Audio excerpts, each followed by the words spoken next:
Hello, hello, hello. My name is Robert. I am the recovery guy, and you have entered into The Fix.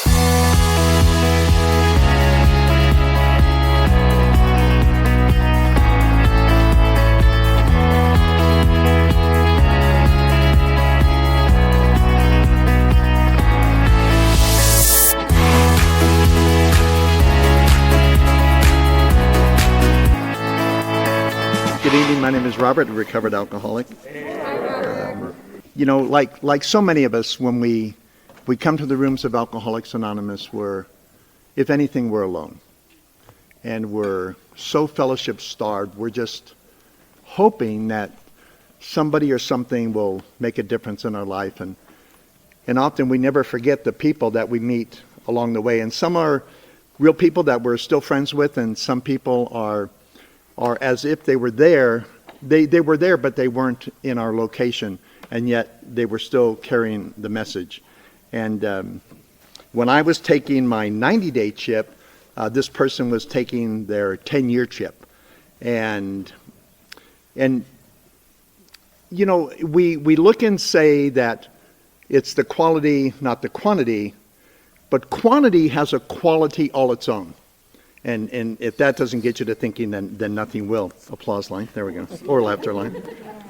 So this person is my friend Skip. Matter of fact, I had a dilemma this morning, and I called him up. And he's not my sponsor, but he's been my friend for quite some time. In chapter 7, it says that practical experience shows that nothing will so much ensure immunity from drinking as extensive work with other alcoholics. It works when other activities fail. This is our 12th suggestion. Carry this message to other alcoholics. You can help when no one else can. So as Skip comes forward, I hope you listen as intently as I will, because I know he's been sober so long. There's much that he will say that we can learn from tonight. So Skip, you want to come up? All right. Yeah.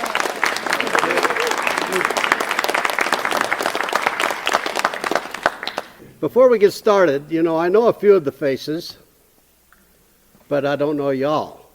So at the count of 3, if you yell out your first name, 1, 2, 3.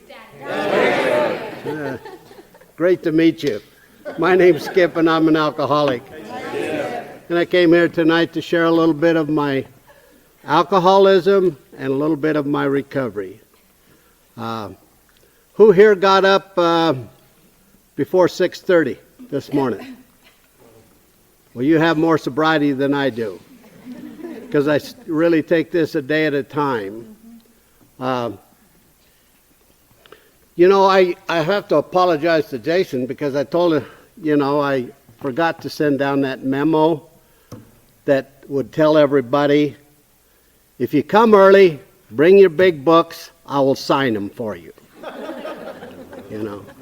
So now you know that this program has got rid of all my ego, right? Right. Yeah. Yeah. I love having fun in this program. I spent too much time being miserable in those bars and being drunk and stuff like that. So I make it a fun time in Alcoholics Anonymous. I do crazy things like karaoke on Saturday nights. Some Saturday nights I do some karaoke on Saturday nights. Yeah, that's about some of my fun. Others are doing all the other activities, etc., etc. One is reading this little grapevine. I took that to sea with me, because meetings were far and few in between, but there was a lot of meetings in there. Okay, but anyway. My sobriety date is July 16th, 1975.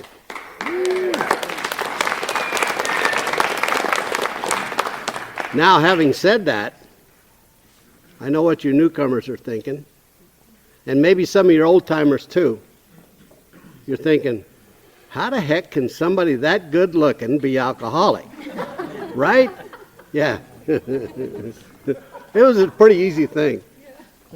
I just love it when you go to a meeting, a speaker's meeting, and the person gets up there and he says, I won't take up much of your time, but I started drinking when I was 13, and 20 minutes later, he's at age 27, and this guy's 81 years old.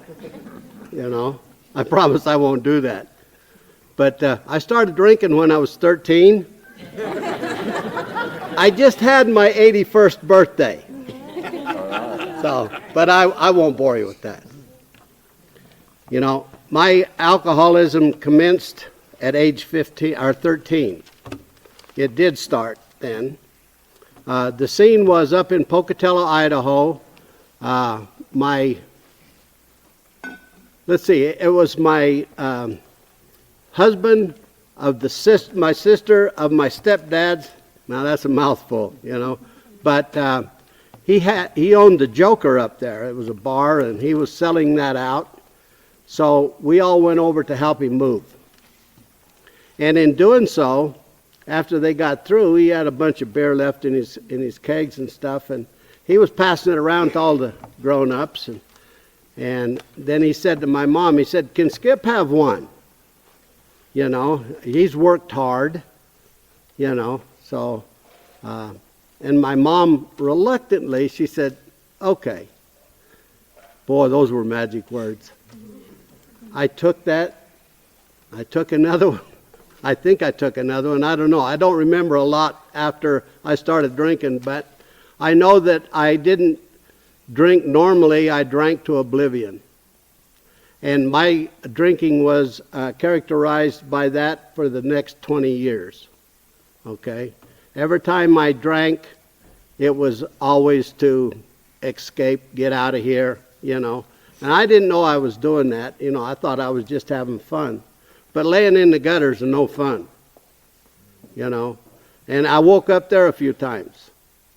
So, but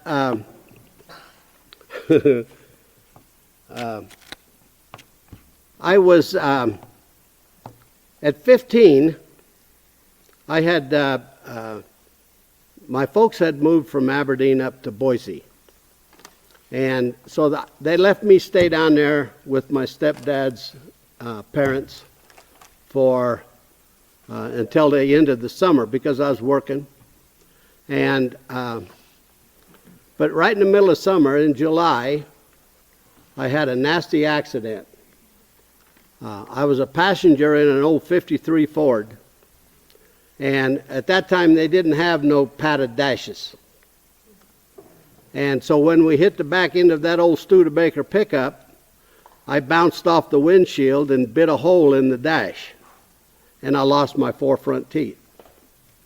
But, that was the first time my higher power was taking care of me. I didn't know. Because in all intents and purposes, I should have been out of this world at that time, But I went up to Boise and had a really good dentist, and he put all my teeth into good shape, out of plastic, But I never got self-conscious with that, because if anybody said anything, I'd just get drunk at them. So, but there came a time when my stepdad and I, we weren't doing too well, So I just said, adios, and I took off, I had 26 cents in my pocket, but this was in October in the middle of the winter, but I survived. And the thing that broke my heart the most was my mom used to tell me, "You run away from home and I'll put your butt into St. Anthony." And my brother knows where St. Anthony is.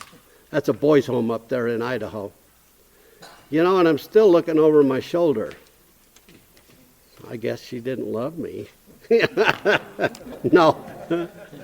But she knew where I went, because I went down to my uncle's house and I spent some time there. But and I went up and I got me a job and started working. And tried to go back to school, and that worked for a couple of years. And then the booze took over. The parties took over, and And also the loneliness took over. You know, no matter how many people I was around, I was still lonely. So I said, I know what I'll do. I'll become a responsible American citizen and I'll go join the Marines. You know. So we went up to Boise, up to the recruiter, my cousin and I, and there was a sign on the recruiter's door. It said, I'll be back in 20 minutes. So we're sitting there standing and waiting. This big old fender-bellied chief come up the passageway and he said, can I help you guys? I said, no, we're waiting for the Marine recruiter. He said, why are you doing that? And I said, at that time the slogan was, join the Marines, we'll make a man of you. And so I said, well, they're going to make a man of us. He said, well, that's too bad.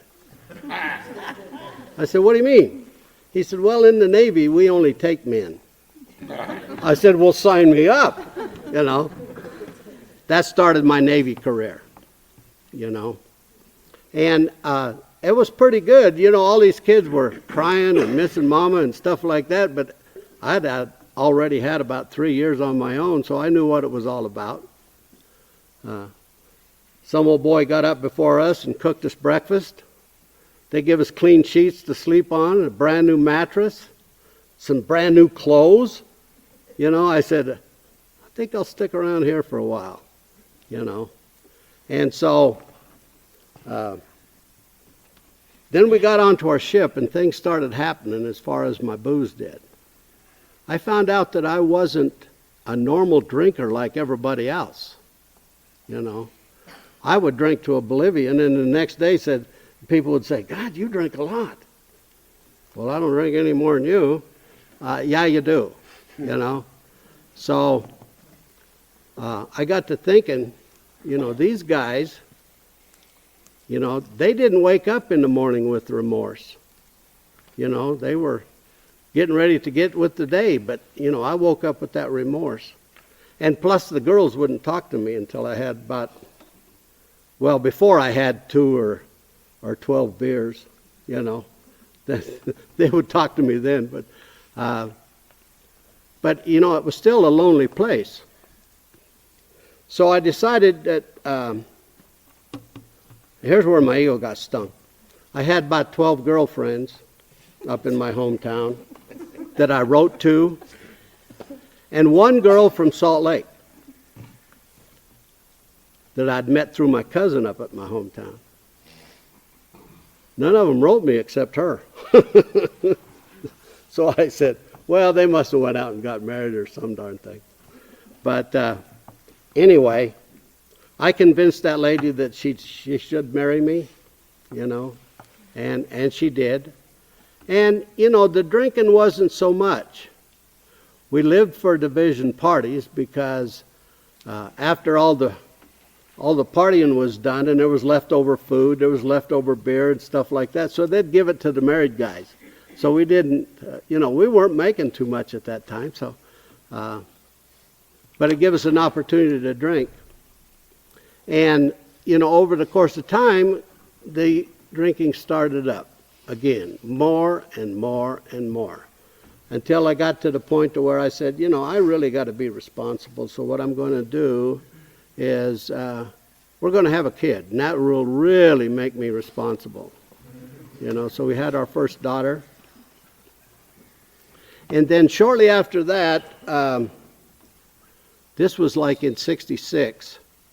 I went in 61 and got extended and got out in 66 for a while, but I joined the reserves and stayed in that. And but I'm going to be responsible now. You know, I got a kid and I got a house. We got us a house up in Seattle, and then the daughter, she come down with some hearing stuff, and the climate wasn't too good for her up there, so we moved back to Salt Lake, and I worked for Boeing for a while, and made enough money, got us a brand new house, had it built right from the brick up, you know, and boy, I was just crapping in tall cotton, you know, so.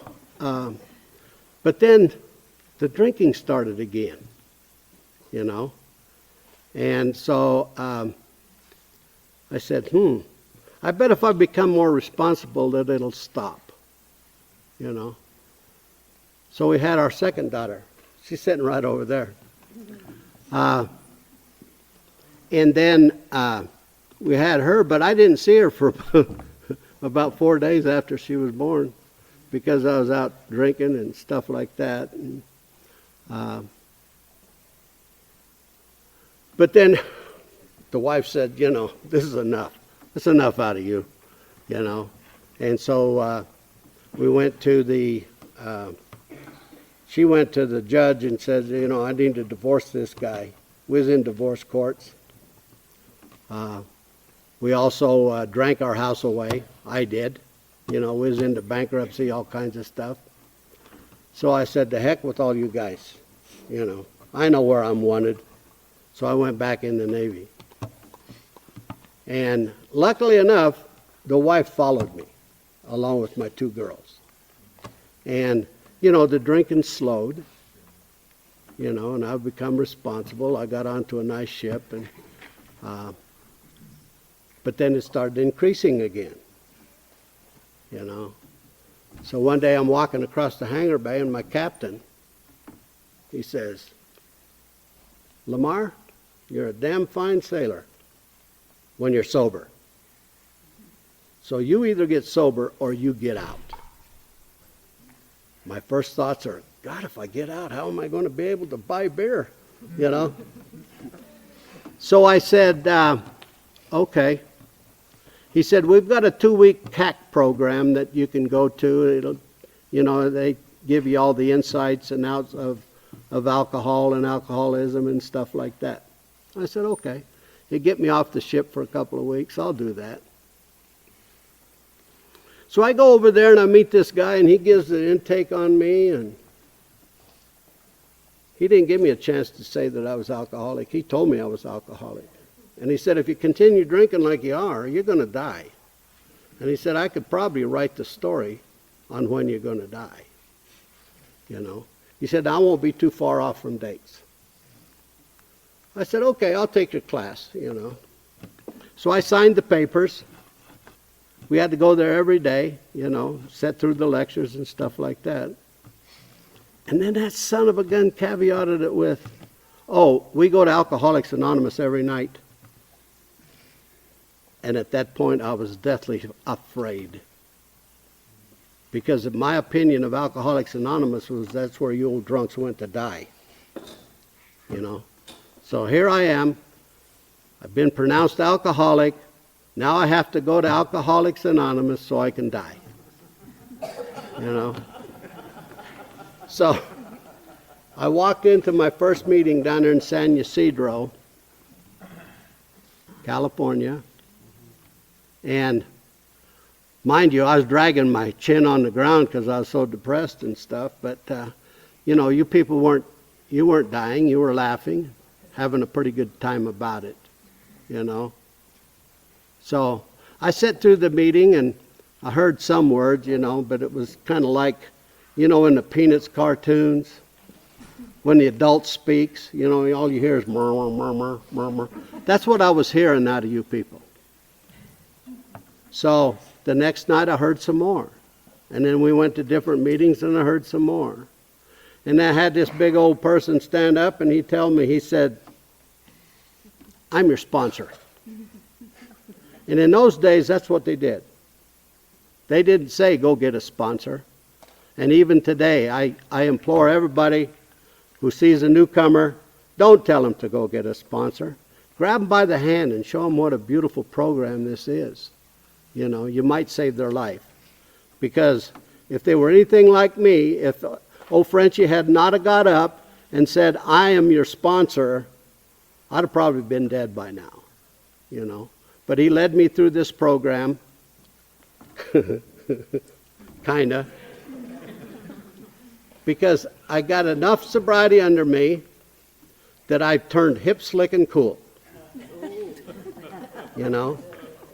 And I started my half-step program. The half-step program is the first part of step 1. I admitted I was alcoholic. And then I immediately went to step 12, the last part of it. I was going to come out and cure everybody. You know, I even asked my sponsor if there was papers that I could sign up to become president. And we went to a meeting on Grace Street down there, and what I liked about that meeting was you stood up there, and there was a hole in the, it was a little bitty hole, but it got bigger and bigger, because people would get up there and they'd share their story, and then with big applause, you know. And boy, that just fit my ego just to a T, you know. So I gets up there, and I'm sharing my story, and I'm laying it all out. I get a few applause. Old George, he stands up in the corner and he says, "My name's George and I'm alcoholic." And he sit back down. And that whole place come apart. "Yeah, George." What the hell is going on? Don't these people know who I am? You know. So we went to the meeting after the meeting at the local pie house.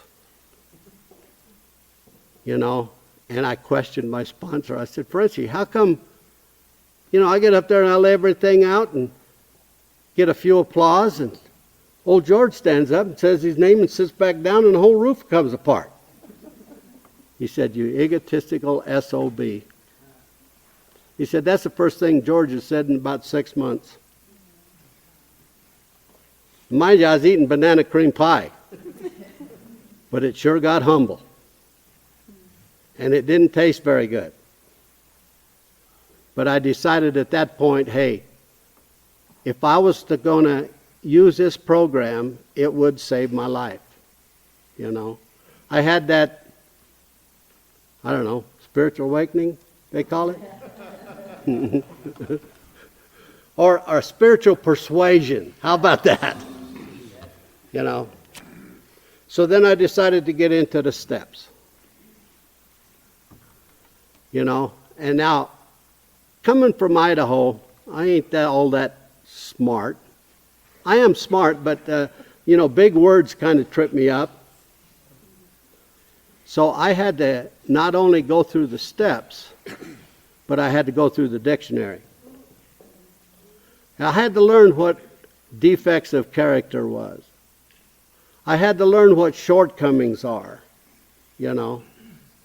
And so I did that, and that's why I got this magazine, because like I said, I'm 81 years old, you know, and your gray matter kind of disappears a little bit. So step one, I took out, you know, I admitted I was powerless over alcohol. My life's become unmanageable, you know. That's a 3-part step, by the way, you know. And then I moved right into, you know, having removed my insanity, which was a hard one. I didn't think I was crazy. And I wasn't, you know. Well, not too much. But then I had it to where made a decision to turn my will, my life over to care of God as I understood Him, you know. And at that point, my understanding of God was He wasn't going to keep me out of heaven, and He wasn't going to put me in down below. But I wasn't going to get some of the good things out of life, you know, like the nice house and the good cars and all this good stuff. I was kind of like the worker bee, and that's all I was going to be.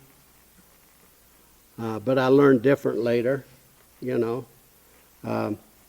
Today, my higher power and I, we have a great, great understanding. We laugh together. We play together. I'd like to say that I'm that alcoholic that jumps out of his bed in the morning, gets on his knees and says, "Thank you, and give me another day of sobriety." But this alcoholic ain't like that. You know, I find myself in the middle of the day saying, you know, I didn't pray. So I said, hey, how about some way I can remember to pray to you each morning? And you know that number 222 popped up. I can't tell you why I adapted that, but you'd be surprised how many times I see 222 throughout the day. Especially when things are going bad, you know. And I say, "What are you doing to me?"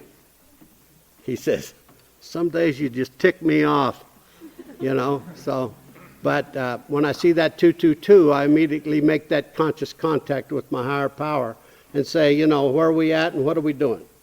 You know, and he helps me through that. So, you know, and then I call that the three cornerstones of my house, which is 1, 2, and 3. And then we go into 4, 5, 6, 7, 8, and 9. You know, I had to make that list. First, I had to do a very serious inventory of myself. You know, and I even had to get in the dictionary. What are they talking about in inventory? You know, and that is looking at what one has done in their life. And that was hard, you know, because I thought I was this perfect individual. I worked hard. Of course, I drank, but I worked hard.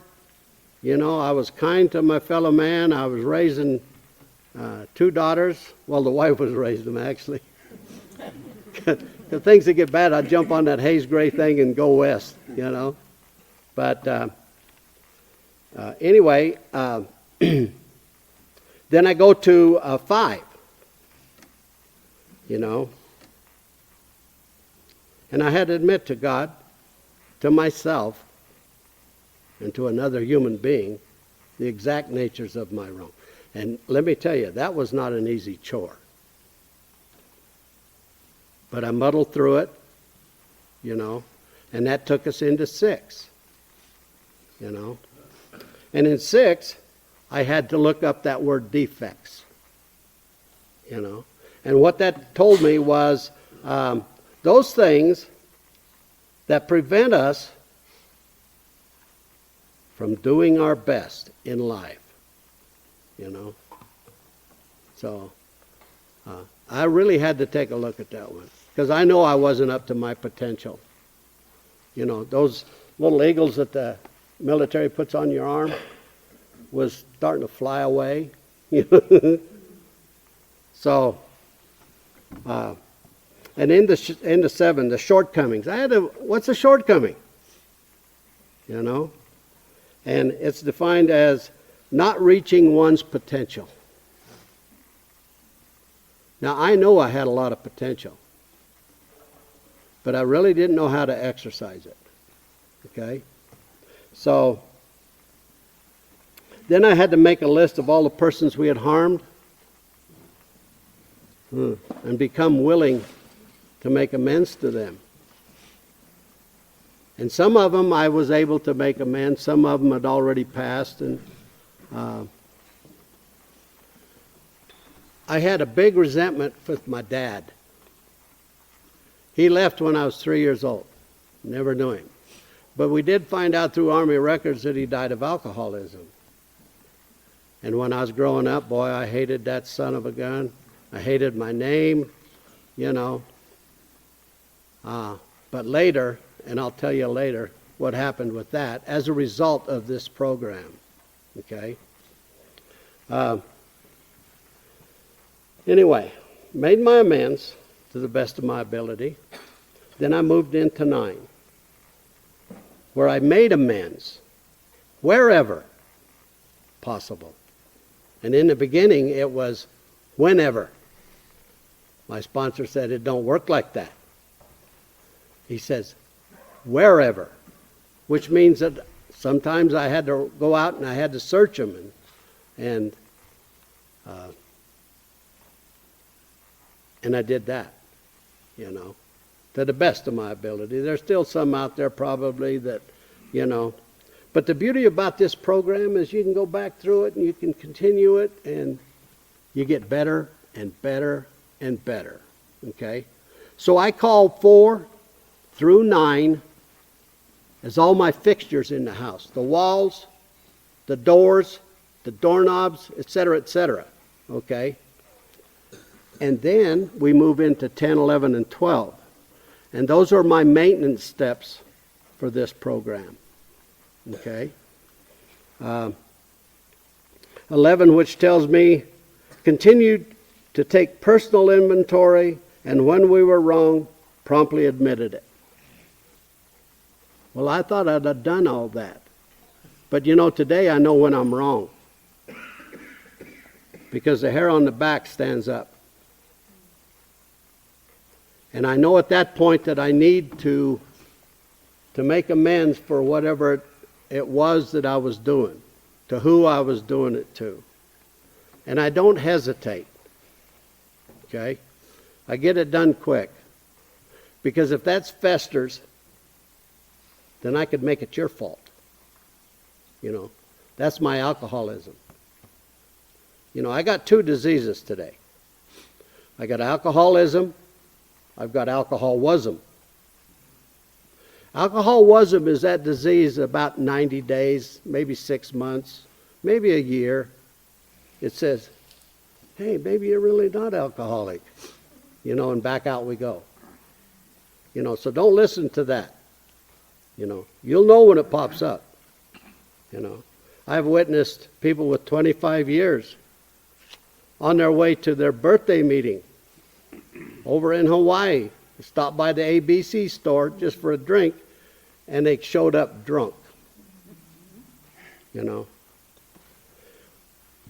I don't like the word relapse because I believe we alcoholics have premeditated drunks. You know, for me it wouldn't be as easy just to go out and take a drink. I have to set that all up, you know. So I'm well aware of what this brain can do to me, you know. And if I'm by myself, I'm in dangerous company. That's why I like to go to meetings. I like to speak at meetings, okay? I can meet people like my buddy, what's your name?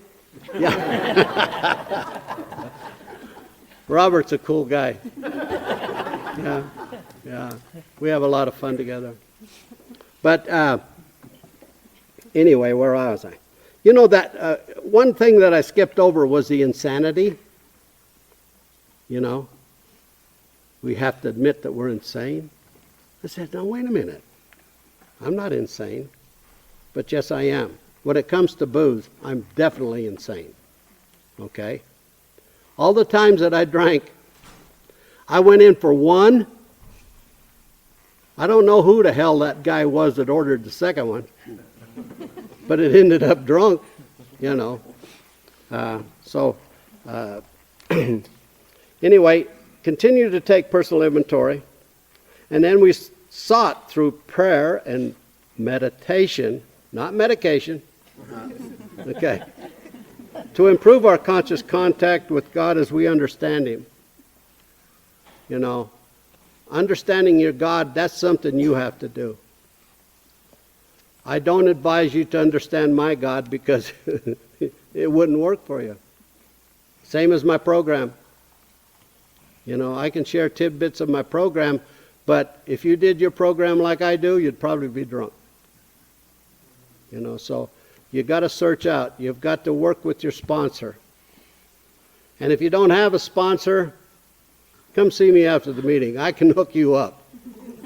I tell that at meetings, and people just, you know, they kind of shy, you know, but I tell them, I said, you know, our responsibility is to helping the other alcoholic. You know, so when the hand reaches out, and when a newcomer's there, you know, they're scared to death. You tell them to go get a sponsor, they're going to tell, goodbye. You know, they don't even know what a sponsor is. That's why I go to third chapter meetings, because I believe that the newcomer should hear the third chapter, the reading on the chapter. Because Father Martin told me one time, he said, how are you going to remove the wart on your nose until you see you got the wart on your nose? And that's the same with alcoholism. How are you going to do something with your alcoholism if you don't think you got alcoholism? You know? So Father Martin he was a cool guy. A very cool guy. He said he's sitting up in Alaska doing a radio program. And he said this fella called up at 2 o'clock in the morning. Said, "Do you think I have a problem with alcohol?" Father Martin said, "You know, I like green beans. But I don't call somebody at 2 o'clock in the morning to think if I got a problem with them." You know, of course the guy did. I had an experience. I did 2 years at the Alcoholism Treatment Center in Oakland, California. And so I get a call from this chaplain. We used to invite him down to give some spiritual aspects of the program, et cetera, et cetera. And he was up in Fallon. And so he calls me one day. He says, "Skip, could you come up and interview a lieutenant commander that cracked up a chopper, set it down hard?" I said, "Sure." He said, "We'll have a plane for you down there on Wednesday, and you fly up here, and then we'll take you back the next day." I said, "Cool." So I gets there, and the captain's driver picks me up from the plane, takes me in, and introduces me, and they're all watching that film, "I'll Quit Tomorrow." I don't know if any of you have seen it. And they were changing reels, so they introduced me around, and then they finished watching it, and the captain looked at me, and he said, "What do you think, Chief?" I said, "Well, I think the guy's alcoholic, and he needs to go to treatment." He said, "What? You haven't even talked to him?" I said, "Don't need to." I said, "Captain, it's not my job to jump on a plane in Alameda, fly all the way up here to Fallon, Nevada, to talk to normal drinkers. I don't do that." He said, "You know, that makes sense." Put him on the plane and took him back to treatment. You know, so didn't even have to talk to him. Of course the guy was alcoholic. You know, so, and he did quite well too, by the way. Except when they came down to see him because he was a lieutenant commander, but I had him on a swab doing the passageway. And they said, "What's my officer doing out there?" I said, "That ain't an officer, that's an alcoholic." You know, so, and then he understood that. We talked for a little bit, and he understood why, you know. And, but the last I heard, the guy was doing really good. But that was some years ago, you know. So, then having had a spiritual awakening as a result of these steps, we carry the message. We don't try. We carry the message to other alcoholics and to practice these principles in all our affairs. Okay? That can be a tough one sometimes. You know, a lot of alcoholics blow that out of proportion. You know, they look for the presidency papers just like I did in the beginning. And that's fun. But my spiritual awakenings, I've had plenty. My first one, I was sober probably almost a year. And I went to the church of my choice, and I sat there because I figured it was time for my spiritual awakening, you know. So I'm sitting there. I'm expecting the roof to open up, you know. Big bolt of lightning. Here you go, you know. But the longer I sat there, I did have a spiritual awakening. There was a little voice that went through this ear and rattled around in there. It says, "You know, Skip, you've been sober for a while, and you have not done that by yourself. You know, you've done that through Alcoholics Anonymous." And boy, that was a good spiritual awakening. Other spiritual awakenings I have, drunk dreams. Oh, I hate them. You know, about every 5 years I'll have one. The last one I had was the cops chased me all the way from Idaho down to my bedroom. You know, and I wake up in a dead sweat. And, you know, when I look around, I said, oh, okay. It was so real. But that's my higher power telling me, hey, buddy, you still got alcoholism. And that's the way it could be. Thank you. I go to a grocery store, and I can find myself in front of the beer coolers, you know, mesmerizing at the different kinds of beer. My God, they got a lot of beer now. And a light beer? Oh, why would you drink a light beer? I never had to because they didn't make it when I got sober. But then when I snap out of it, you know, I'll walk out of the store and I say, now that was a spiritual awakening. That's my higher power telling me, yeah, fool, you sit there mesmerizing about it. Normal drinkers don't do that. Normal drinkers will walk in, pick it up, and they go, you know. But me, I have to dissect everything. Woo, woo, you know. So that tells me I'm still an alcoholic, you know. One old fella said, you take an alcoholic and you put him in the box and listen real careful because you can hear, anybody out there got a drink? That'll probably be Robert. No, I'm just kidding. You know, things happen in sobriety that are just miraculous. You know, I'm setting up in my home there, fat, dumb, and happy, and I get a call from my stepdad's sister. Now, my stepdad, my mom, they're all passed, but I get a call from my stepdad's sister, Joanne. She said, Skip, she said, there's a fella down in Orem that is looking for your mom. And I told him that, you know, what her name was and that you lived in Salt Lake and he wanted your number. I said, well, I'll give you his number, and then if he wants to call you, he will. So it was kind of a shock, but not really. You know, my mom was a beautiful person. She was a very hard worker. She was a top spud picker in Idaho. I used to follow her around with a basket, you know, picking up the strays, and then when she'd change her sack, we'd dump them in there, you know. And she taught me how to sew. She taught me how to do laundry. She taught me how to cook. Wasn't too good at it. But anyway, she said, this guy would like you to call him. So I called him. And I said, yeah, we'll meet. So when he stepped out of his truck, I said, yeah, that guy's in our gene pool. Yeah. And he's sitting right there. That's my brother, Dan. You know, what a beautiful person he is. You know, and he was raised by a very predominant religion, and I appreciate that for him. His whole family, what a beautiful family he has. I was invited down to their wedding. His first wife passed away just like mine. Mine passed away 10 years ago. But then he just recently got married.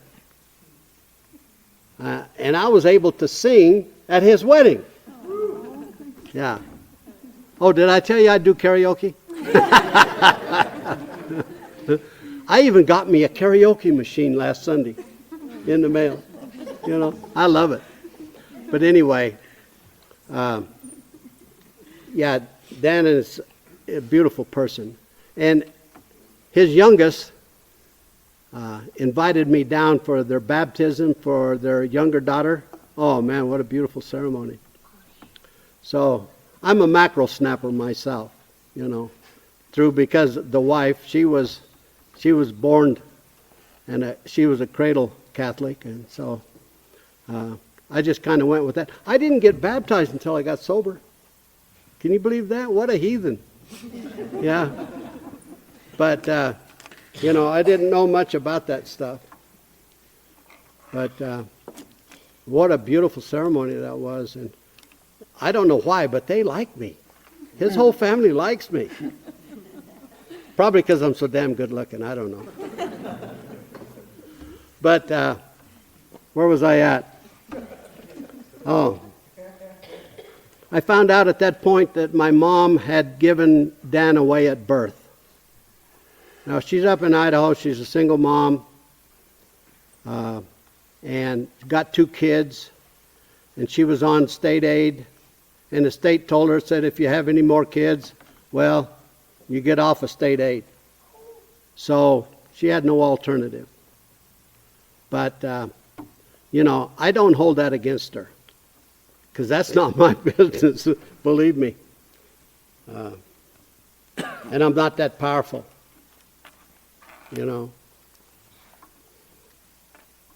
I don't make an amends is never having to say you're sorry. I hate that word sorry. I'm sorry. Yeah, you are. Making amends is owning it. Saying, I was wrong in what I did. That's an amends. So, getting back to my dad. Like I say, I hated that son of a gun. At one point, I was going to go down and find out where he's buried in Texas. And I was going to do something on his headstone that wasn't too pretty. And my oldest daughter said, no, Dad, you've got to have more respect than that for you. I said, okay, I'll go down there and I'll respect him, and then I'll do that on his headstone. But I'm sitting in a meeting, and I go to a meeting where there's it's Al-Anon and AA combination, okay? It's Alcoholics Anonymous with Al-Anon participation. They don't have any votes or anything like that, but they do participate in the meeting. And it's a good thing. Well, I was reading out of the Courage to Change. And they read where this gal was, she was very mean to her kids. She'd get drunk and beat them up and all kinds of stuff. And something snapped in me, said, whoa, maybe I need to go down and make amends to my dad. Because what if he'd have stuck around? He could have killed my mom, could have beat the heck out of us. We wouldn't have Dan. So I got to go down there and make amends to him for doing what he did. He was alcoholic, and thank God that he knew that to stay away, because he was capable of everything that I talked about. Hurting people. That's what we do. Some of us drunks hurt people. So how are we doing on time? 5 minutes. 5 minutes? Yeah. Is that all? Mm-hmm. But I haven't got into the good stuff. Yeah. This little grapevine. If you don't have a subscription to that, I would suggest that you do that. And if you ever have any old ones laying around, let me know, because I have a friend who takes them out to the prisons. And he shares them with that. But I took this to sea. I was on a ship. I wasn't the only alcoholic, but I was the only one practicing sobriety. And so I found myself, I had made officer at that point, so I had me this little stateroom. And I knew they probably thought I was nuts, because I'd be in there yelling at my higher power and reading a story and, staying sober the best way I knew how at sea. And then when we'd hit port, the first thing I'd do is I'd go find a meeting. And there are meetings all over this world,